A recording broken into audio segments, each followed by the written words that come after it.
Condition your friction calls for the best sounds, and we start now.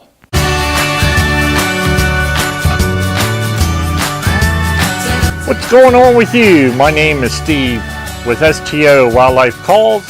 Welcome to the channel. If this is your first time here, glad to have you. If you want to learn more about do-it-yourself hunting projects and crossbow hunting, start today by subscribing and click the bell, and you will keep up to date. I want to show you how I condition my friction calls to get the best sounds out, turkey sounds out of them for the upcoming seasons. I'm going to start out with my glass over glass friction call, pot call, of how I condition the glass when it needs to be improved on to get better sounds. Okay, there's a couple items you can use. I use a heavy grit sandpaper. 60 grit is good. This little stone here is used to sharpen fishing hooks. You can get these at your local tackle shop, etc. But if you don't find the stone to use, you can use, like I said, get a heavy grit sandpaper. 60 grit works out real good. What I do on my glass call is I do the upper half of it. If I'm using sandpaper, it's a back and forth straight across motion across that top half.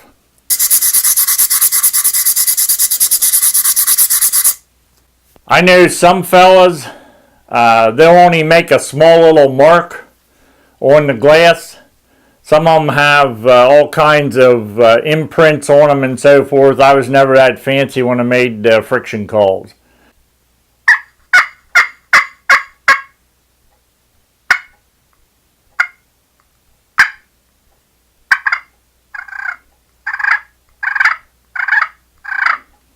If you use one of these sandstones, you do it the same way. It's a back and forth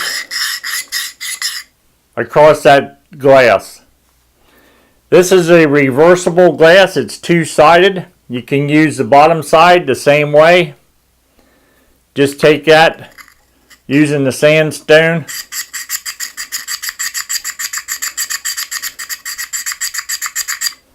Back and forth across there.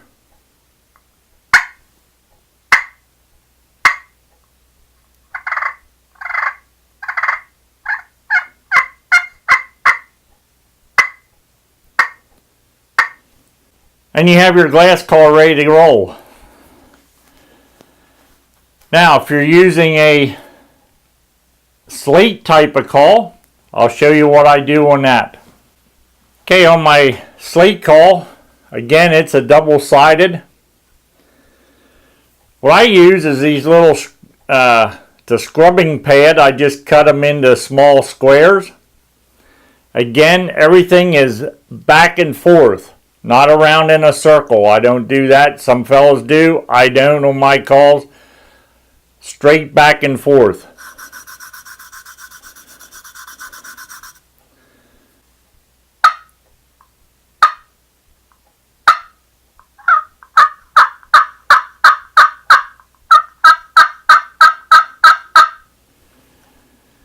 And that takes care of doing a slate pretty easy. Like I said, you do the same thing on the back side if you got a double-sided call like I used to make. And that takes care of your slate. As far as the strikers go, they get a glaze on them. Again, I use the sandpaper. Just hit that tip over there real easy. Keep turning around in a circle. Takes that glaze right off of there so it doesn't slip when you're running, whether it's a glass call or a slate call.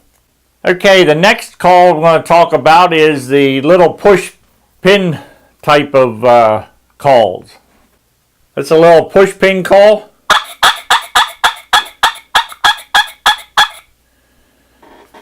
There's not a lot to them. Simple to use. Anybody can use them. Good for children.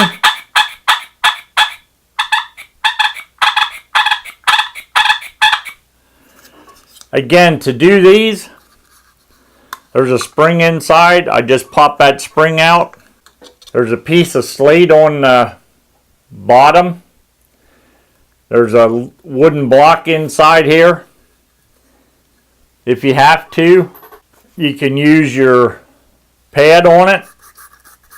Just rub it back and forth on that piece of slate.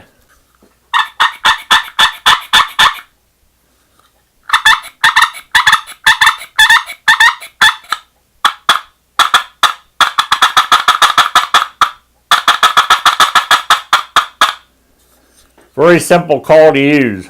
Okay, for my last call is a friction call. It's a box call made by ML Lynch out of Birmingham, Alabama. I purchased this back in the 60s when Pennsylvania just had fall turkey, and then used it whenever we started in 1968, our first spring gobbler season. This is probably the best box call that was ever made, in my opinion. When I have it in my vest, I have a rubber band that goes around. I have a piece of leather underneath the lid.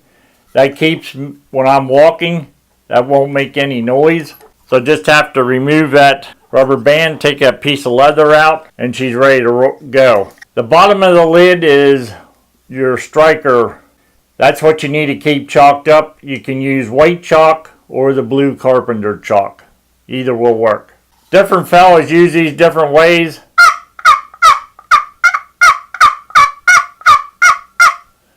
That's a hen side. This is a double side. That was hen side.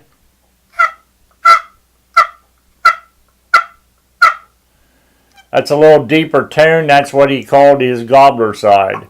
I've also seen fellas, and I run it this way too. It's a little simpler. As you hold your striker lid in your left hand, as I'm right-handed, I hold the main body of the call. I'm on the hen side.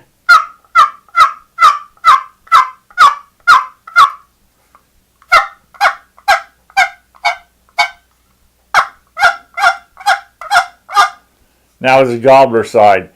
You can flex that lid also. As far as maintenance, very simple, easy to use. So there you have how to condition your friction calls to get the best sounds out of them, whether it be like this box call, whether it been a push button type call, which are very easy to use, or whether you're using a glass or slate friction or a pot call, whatever you want to call it. That's how you condition them and keep getting the best turkey sounds you can out of them. So if you want to learn more on DIY hunting projects and crossbow hunting, start today by hitting the round icon subscribe button, and you will keep up to date. Thank you so much for watching, and I'll see you next time.